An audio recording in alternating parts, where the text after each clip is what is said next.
Cette semaine, les enfants, nous allons lire la Parashat Shoftim. La Parashat Shoftim est la 5e paracha du Sefer Devarim. Dans notre paracha, nous apprenons la mitzvah très importante de mettre des juges et des policiers aux portes de nos villes. Lorsqu'on a une dispute avec quelqu'un, on devait aller voir les juges au Beth Din, qui étudiaient la Torah et nous disaient qui avait raison. Il est très important d'écouter les juges. On apprend de là qu'il est aussi très important d'écouter les rabbanim. La Torah interdit de planter des arbres dans le Beth Amikdash, car c'est ce que faisaient les autres peuples pour leurs idoles. Lorsqu'on offrait un korban à Hachem, la Torah nous ordonne d'offrir un korban qui soit parfait, sans défaut. Dans la Parashat Shoftim, la Torah nous apprend la mitzvah de nommer un roi juif.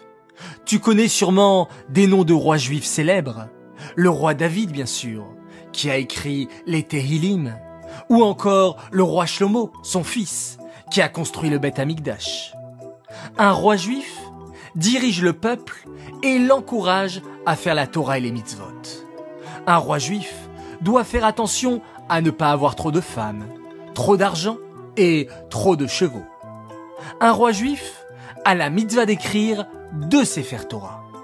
Un Sefer Torah qu'il gardait dans son trésor royal et un autre Sefer Torah qu'il gardait toujours précieusement avec lui, partout où il allait, que ce soit à la guerre ou bien dans son palais.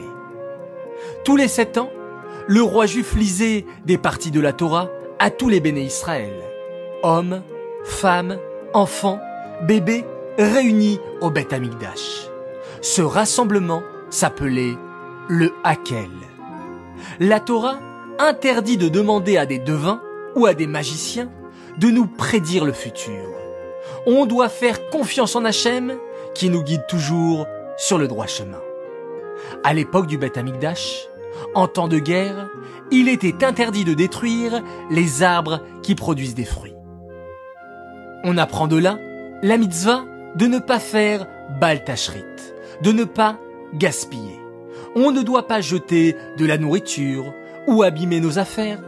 Tout ce qu'Hachem nous donne est précieux et nous avons la mitzvah d'en prendre bien soin.